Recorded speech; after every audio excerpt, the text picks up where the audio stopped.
Olá, alunos! Eu sou a professora Marília e esta é a aula de Química. Vamos começar? Então, os objetivos dessa aula: definir radioatividade, compreender o comportamento nuclear dos elementos químicos radioativos, praticar o conhecimento com questionamentos e atividades. E as perguntas da aula de hoje? Que partículas compõem um átomo? Por que usamos um colete protetor de chumbo quando fazemos raio-x dos dentes? Então, vamos falar um pouquinho aqui das partículas existentes no átomo. Então, um átomo é formado por duas regiões distintas, o núcleo e a eletrosfera. No núcleo encontramos os prótons, que a gente simboliza ali com P+, e os nêutrons com N0. Então, prótons, as cargas positivas, e os nêutrons, carga neutra, carga zero. E na eletrosfera temos os elétrons. Tá? E aqui está uma representação do tamanho do átomo, mais ou menos a distância ali, e a gente tem lá nossos prótons formados aí pelos quarks, as outras subpartículas, além dessas três aí que são as principais. Então, como é o núcleo do átomo? O núcleo do átomo é formado por subpartículas denominadas prótons e nêutrons. Quase toda a massa do átomo está concentrada no núcleo e a outra porção de massa é distribuída entre os elétrons. O núcleo atômico é pequeno, central e possui toda a carga positiva do átomo, também denominado por número atômico do símbolo Z maiúsculo. De acordo com princípios físicos, a tendência seria que os prótons se afastassem uns dos outros.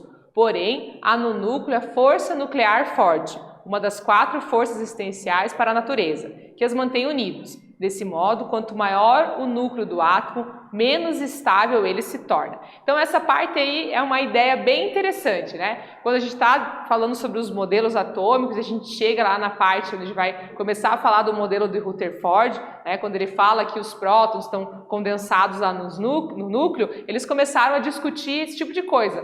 Como que um monte de carga positiva, e aí a gente já sabe que os que têm carga iguais têm a tendência a se repelir, as cargas iguais se afastam, como que a gente tem um monte de carga positiva coexistindo num núcleo bem pequeno, E aí a gente tem então, a nossa força nuclear forte que mantém esses prótons próximos, além de também a existência dos nêutrons ali, mas quanto maior, for esse núcleo, menos estável ele se forma. Então, quanto mais prótons eu tenho dentro desse núcleo, mais complicado é manter a estabilidade aí de tantas cargas semelhantes aí próximas. Existem cerca de 90 elementos químicos estáveis, ou seja, com um número eletricamente estável. Conforme o número de prótons aumenta, o núcleo se torna instável, isto é, elementos químicos que apresentam um número atômico igual ou superior a 84, ou seja, o Z dele, o número atômico, é maior que 84, emite radiação e são denominados elementos químicos radioativos.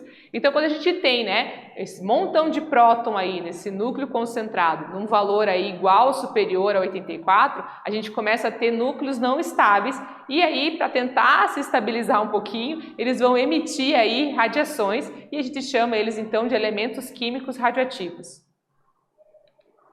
Quanto maior o número de prótons, maior a massa do núcleo, consequentemente, maior a probabilidade da emissão da radiação. Portanto, um elemento químico radioativo é aquele que possui a capacidade de emitir radiação na forma de partículas ou ondas eletromagnéticas para se tornarem estáveis. E esse fenômeno nuclear chamamos então de radioatividade. Então, a radioatividade, que é a emissão dessas ondas ou partículas, acontece então o fenômeno do núcleo, São os prótons que não estão estáveis e vão emitir essa radiação. Então, aqui a gente tem um comparativo entre núcleos estáveis e instáveis. Então, a gente tem um núcleo estável, e um núcleo aqui com excesso de energia. Então, são os radioativos. Esse excesso de energia emitido em forma de ondas eletromagnéticas, que é a radiação gama, ou emitido em forma de partículas, radiações alfa e radiação beta. Vamos fazer a atividade 1 agora? Qual propriedade química é determinante e comum aos elementos químicos radioativos? Agora é com vocês.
Vamos para a correção da atividade? Então a pergunta é: qual a propriedade química determinante comum aos elementos químicos radioativos? Então, elementos radioativos são aqueles cujos átomos são capazes de emitir radiação alfa, beta e gama de forma espontânea a partir de seus núcleos instáveis. Se o elemento químico apresenta um número atômico igual ou superior a 84, a tendência é que todos os isótopos que formam esse elemento sejam radioativos, ou seja, instáveis. Então, a característica determinante é o número atômico ser igual ou maior que 84. E o que é a radioatividade, então? É um fenômeno nuclear espontâneo em que núcleos estáveis emitem radiação, energia, na forma de partículas e ondas eletromagnéticas, com a finalidade de se tornarem estáveis e mais leves. Então, a gente tem lá os nossos núcleos grandes, né, iguais ou maior que 84, que vão emitir a radiação, que é um tipo de energia, na ideia aí, né, na tentativa de ficarem mais leves e mais estáveis. O estudo da radioatividade permitiu um maior conhecimento da estrutura atômica, das partículas subatômicas e, consequentemente, da matéria. A radioatividade pode ser natural ou artificial. Então, a radioatividade natural é aquela que ocorre espontaneamente na natureza a partir de elementos químicos radioativos. Já a radioatividade artificial é aquela que acontece quando há o bombardeamento de um átomo com partículas aceleradas, alfa, beta, nêutrons, prótons, pósitrons ou deutérium. Nesse caso, surgem outros elementos que não são encontrados na natureza. Então, quando a gente tem lá no acelerador de partículas, né, tentando colocar novos elementos químicos na tabela periódica, pode ser um processo como esse, né? Pegar um átomo de um elemento que já existe, bombardear ele com partículas aceleradas e aí a gente vai ter o surgimento aí de novos elementos químicos. Então temos radioatividade artificial e radioatividade natural. Os elementos químicos com número atômico maior que 92, isto é, número atômico maior do que o urânio, né, que o urânio é o número 92 lá da tabela, são denominados por elementos transurânicos e são artificiais, ou seja, produzidos em laboratório, por meio da radioatividade artificial. O urânio é o elemento químico com maior número atômico encontrado na natureza. Então, do 92 em diante, na tabela periódica, os elementos são artificiais, né, produzidos como eu expliquei agora há pouco. E aí, ano após ano, a tabela periódica vai ganhando uma casinha a mais, né, um elemento artificial a mais é encontrado, é produzido, e aí ele entra lá para a tabela periódica. Elementos transurânicos, então, né, os números 93 até o 118, que temos atualmente na nossa tabela periódica. E o nosso símbolo da radioatividade aqui, né? Agora eu vou falar um pouquinho sobre o histórico da radioatividade natural, né? Então, os estudos a partir aí interessantes da radioatividade começaram com elementos naturais. Então, em 1895, né, Rotterdam descobriu o raio-x. E a gente tem a imagem dele aqui, né, fazendo ali o raio-x. Depois, em 1896, a gente tem Henri Becquerel, que estudou sais de urânio, o estudo da luminescência das emissões radioativas, né, diferentes do raio-x. Então, os elementos radioativos, como é o caso aí dos sais de urânio, eles brilham, né, eles têm uma luminescência, eles estavam estudando isso lá em 1896. Em 1902, a Marie e o Pierre descobrem o rádio, que é outro elemento radioativo. Aqui temos a figura deles.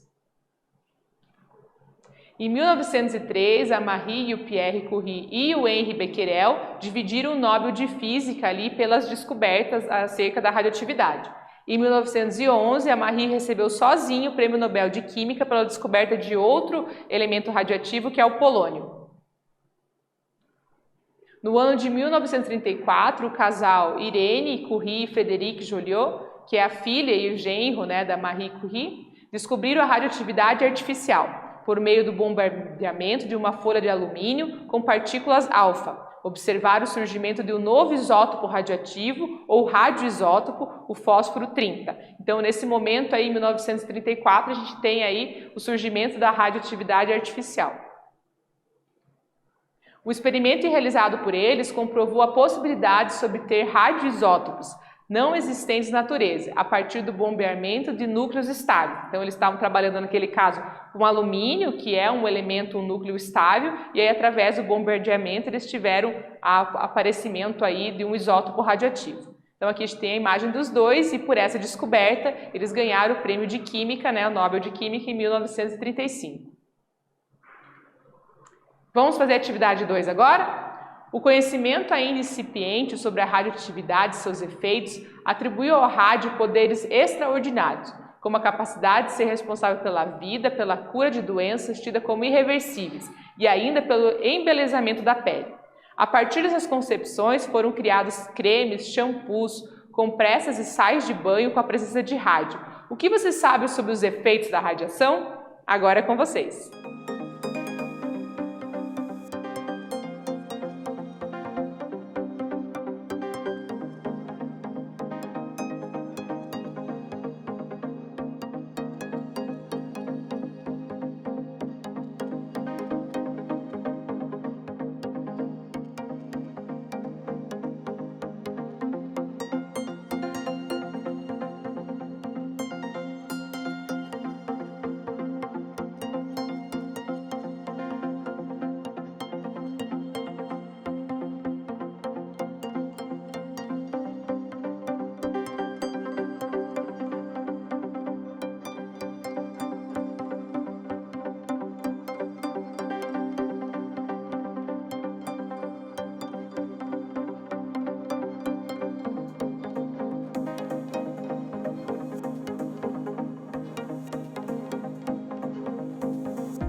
Vamos para a correção da atividade? Olha só, a pergunta quer saber se você conhece os efeitos aí da radiação. São pontos importantes sobre os efeitos da radioatividade. A energia cinética das partículas alfa, originárias da desintegração do rádio, é convertida em energia térmica após as colisões.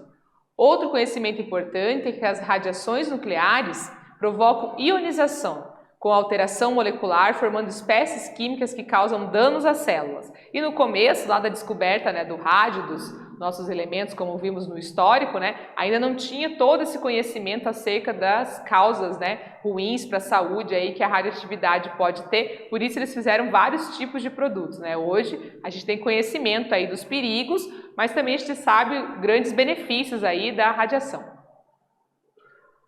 Agora vamos falar sobre as séries radioativas.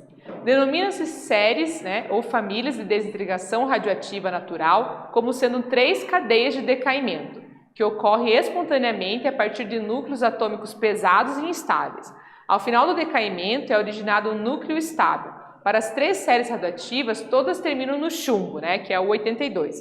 E decaimento radioativo ocorre quando o núcleo de isótopos instáveis são rompidos devido à instabilidade atômica. Então, o decaimento é essa diminuição que vai acontecendo aí quando eles são rompidos. As séries ou famílias radioativas naturais são as séries do urânio, a série do actínio ou do urânio 235 e a série do tório. E aqui a gente tem, né, a passagem aí do decaimento. Então, por exemplo, na série do urânio, né, 4,5 bilhões de anos é o seu tempo de meia-vida, ele faz emissão alfa, se torna o tório, de 24 a 6 dias temos emissão aí o tempo de meia-vida e emissão de beta, aí a gente vai lá para o proactínio, emissão de outra partícula beta, urânio 232, e ele vai emitindo as partículas até a gente terminar aqui no chumbo estável. A mesma sequência, mais ou menos, a gente tem aqui dos actínios, diferente dependendo do tempo aqui do que ele vai emitir, ele vai formar elementos diferentes nessa fase da emissão aqui do decaimento, e a série do tório também, começando com o tório lá em cima e terminando aqui com o chumbo estável, né? E qual é a passagem de tempo que você demora para ter essa estabilidade. Em alguns momentos a passagem é pequena, né? De minutos, de dias, mas em alguns momentos a gente precisa aí de anos, bilhões de anos para que uma série aí, um elemento se transforme em outro. A série do urânio 235 recebe o nome de série do actínio, pois acreditava-se que a série iniciava com o actínio 227, porém descobriu-se que ela termina então, né, lá no urânio 235. O chumbo é bastante usado como barreira de proteção radiológica, pois um bom fator de blindagem contra os efeitos do raio gama e do raio-x, prejudiciais à saúde humana, tornando-se um excelente material, né, de radioproteção. Então, os coletes ali, né, de chumbo, eles fazem a proteção da pessoa que está ali exposta à radiação, seja pelos raios-x ou por outra radiação, raio gama, por exemplo, mas é bem comum aí nas clínicas quando você vai fazer raio-x. Do local onde não vai ser feita, né, a radiografia, a gente coloca aí uma proteção, um colete de chumbo, para que os outros lugares não sejam afetados pela radiação. Agora vamos fazer a atividade 3?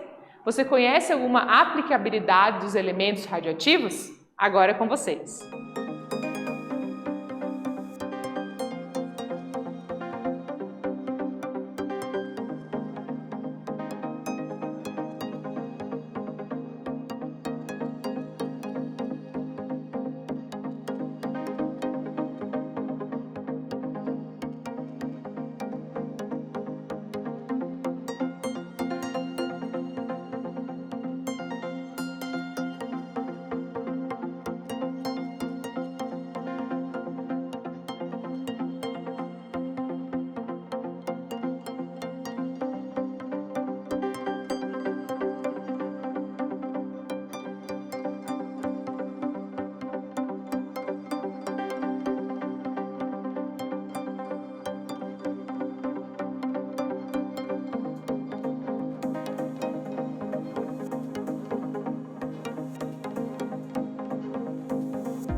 Vamos para a correção da atividade? Olha só, o exercício quer saber, você conhece alguma aplicabilidade dos elementos radioativos? Então, a gente tem o nosso urânio 235, é combustível em reatores de usinas nucleares para a produção de energia elétrica e na fabricação das bombas atômicas. O cobalto 60 é utilizado no processo de irradiamento de alimentos, utilizado em radioterapia no tratamento do câncer. A gente tem o rádio 224, utilizado em radioterapia e no tratamento do câncer, o iodo 131, utilizado no tratamento também do câncer e diagnósticos de doença, como no caso da tireoide. O potássio 40, utilizado na datação de fósseis e rochas, utilizado para realizar o controle da quantidade de radiação que pode ser liberada por um reator nuclear. O estrôncio 90, utilizado no tratamento de artrite reumatoide. E aqui eu tenho uma curiosidade da química falando o seguinte, ó, radioatividade tem papel importante na evolução da medicina. Então, através aqui do nosso QR Code, você pode estar consultando a reportagem completa, falando aí dos benefícios que a gente tem da radioatividade. Às vezes a gente ouve essa palavra e se remete somente a coisas ruins, mas a radioatividade trouxe vários benefícios para a humanidade, tanto na alimentação, quanto na medicina, na produção de energia, tem várias coisas interessantes aí acerca da radioatividade também. O que estudamos nessa aula? Definimos radioatividade, compreendemos o comportamento nuclear dos elementos químicos radioativos e praticamos o conhecimento com questionamentos e atividades. Espero que vocês tenham gostado e até breve!